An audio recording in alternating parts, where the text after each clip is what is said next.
Video start होती है और हम कैंडाइस को देखते हैं, जिसे वैनिना की कॉल आती है तो कैंडाइस कॉल पिक करता है। इससे पहले कि कैंडाइस कुछ कहता, वैनिना उसे कहती है मुझे सब पता है। तो कैंडाइस कहता है कि फैमिली वाले इसमें भी मेरा फॉल्ट ढूंढेंगे। तो वैनिना कहती है कि तुम परेशान मत हो, जू फैमिली का हायर जू गैंग अभी भी हमारे साथ है, इसीलिए हमें फैंग के साथ डील करने का अच्छा मौका भी मिल जाएगा। और कहती है मेरे पास एक और न्यू और लेटेस्ट न्यूज़ है। तो वैनिना उसे वो न्यूज़ बताती है तो कैंडाइस ये सुनकर हैरान होते हुए कहता है क्या वाकई होंग ने ये ऑर्डर दिया है। तो वैनिना कहती है हाँ। तो ये सुनकर कैंडाइस कॉल कट कर देता है और कहता है मैं किसी को अपनी पोजीशन को छीनने नहीं दूंगा।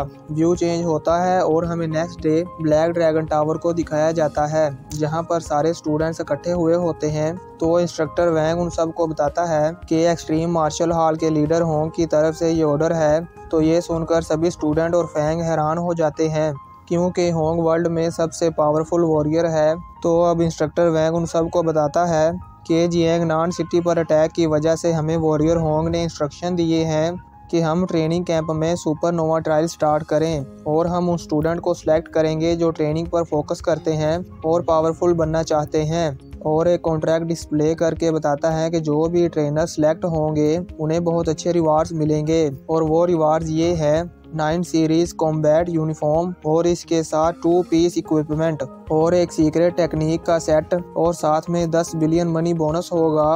और इसके साथ साथ एक ड्रैगन ब्लड की बोतल भी मिलेगी जिसकी प्राइस 18 बिलियन है। तो ये सुनकर सभी स्टूडेंट बहुत हैरान होते हैं।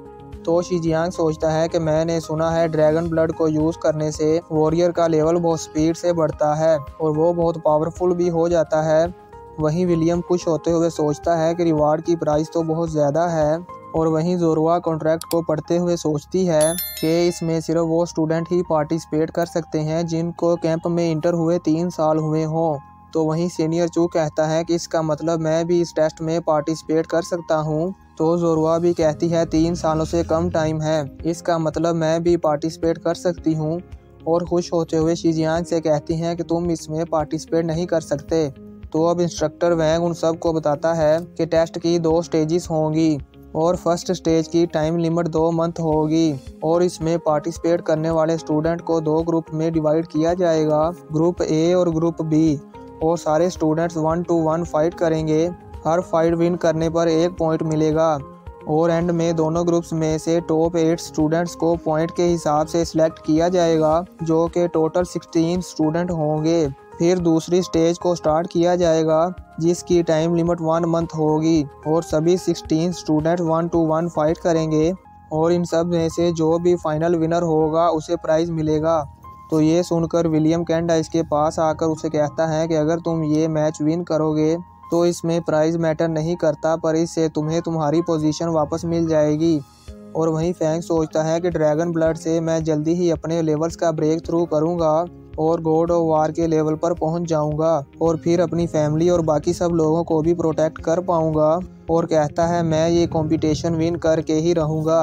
अब व्यू चेंज होता है और हम फैंग को वर्चुअल वर्ल्ड में देखते हैं, जहां पर फैंग का टेस्ट स्टार्ट हो चुका है और फैंग को दूसरे स्टूडेंट को हराना होगा। तो फैंग सोचता है कि 18th स्टूडेंट को इस टेस्ट के लिए सिलेक्ट किया गया है, जिसमें से सिर्फ 16 स्टूडेंट ही आगे जा पाएंगे। और कहता है कि मुझे इन सब चैलेंजेस को विन करना ही होगा। तभी उस पर एक स्टूडेंट अटैक करता है तो फैंग बड़ी ही आसानी से एक ही किक में उस स्टूडेंट को हरा देता है और इस चैलेंज को विन कर लेता है। और फिर फैंग के दूसरे चैलेंज को दिखाया जाता है और फैंग उसको भी बड़ी ही आसानी से विन कर लेता है। ऐसे ही फैंग बहुत सारे मैचेस को विन करता है और कोई भी स्टूडेंट उसको बराबर की टक्कर नहीं दे पा रहा था। और हमें दिखाया जाता है कि इस बार के चैलेंज में फैंग एक दलदल में फंसा होता है। तभी उस दलदल में से एक मॉन्स्टर बाहर आता है और फैंग को खाने के लिए आगे बढ़ने लगता है। तो तभी दूसरी साइड से फैंग का चैलेंजर स्टूडेंट भी फैंग पर अटैक करने लगता है। तो ये देखकर फैंग 9 लाइटनिंग स्वॉर्ड के लेवल 3 को यूज़ करता है और उस दलदल में ब्लास्ट करता है और दलदल से फ्री होकर उस स्टूडेंट को हवा में ही किक मारकर उस मॉन्स्टर के मुंह में फेंक देता है और फैंग इस मैच को भी विन कर लेता है। हम इंस्ट्रक्टर वैंग को देखते हैं और वो भी फैंग के सारे मैचेस को देख रहे होते हैं। अब यहाँ से व्यू चेंज होता है और हमें जोरवा और फैंग को दिखाया जाता है तो अब जोरुआ फैंग को कहती हैं कि तुम अपनी पूरी पावर और स्ट्रेंथ के साथ मेरे ऊपर अटैक करो। तो फैंग कहता है ठीक है, और फिर फैंग जोरुआ पर अटैक करने लगता है। और अब वो दोनों फाइट करते करते एक ट्रक पर आ जाते हैं और ट्रक के ऊपर ही फाइट कर रहे होते हैं। तो जोरुआ उसको कहती है कि तुमने बहुत ज़्यादा प्रोग्रेस कर ली है। वो ऐसा इसलिए कहती है क्योंकि अब फैंग जोरुआ को बराबर की टक्कर दे रहा था। तो तभी जोरुआ बहुत ज़्यादा स्पीड के साथ फैंग पर अटैक करती है और मौका देकर ज़ोरदार किक मारती है, जिसे फैंग डॉज नहीं कर पाता और जाकर एक कार की स्क्रीन पर लगता है। और इससे फैंग को बहुत गुस्सा आता है, तो वो दोनों रोड पर ही फाइट करने लगते हैं। तो अब जोरुआ फैंग के अटैक से बचकर पीछे आ जाती है और एक टेक्निक लगाकर एक ट्रक को किक मारती है, जिस वजह से फैंग दोनों ट्रक्स के दरमियान में आकर मैच हार जाता है और जोरुआ ये मैच विन कर लेती है। और फैंग को इस तरह से हारते हुए देखकर सभी स्टूडेंट बहुत हैरान होते हैं। तभी हम फैंग और जोरुआ को देखते हैं जो चैलेंज रूम से बाहर आ रहे थे। तो जोरुआ फैंग को कहती है कि तुमने इन 2 मंथ में बहुत ही अच्छी प्रोग्रेस की है और ऑलमोस्ट मेरे बराबर के रैंक पर भी आने वाले हो। तो फैंग कहता है ऐसी बात नहीं है, और कहता है सिस्टर आपके और मेरे दरमियान अभी भी बहुत बड़ा गैप है, स्पेशली नाइफ टेक्निक में। मैं आपकी नाइफ टेक्निक का मुकाबला नहीं कर सकता। और अब दोनों शीजियांग के पास आ जाते हैं। तो शीजियांग उन दोनों को बताता है कि ग्रुप ए में कैंडाइस टॉप पर है और उसने 39 पॉइंट्स अर्न किए हैं। तो जोरुआ कहती है कि सेकंड स्टेज का टेस्ट कल को स्टार्ट हो जाएगा और कल ही हमारा फर्स्ट मैच है।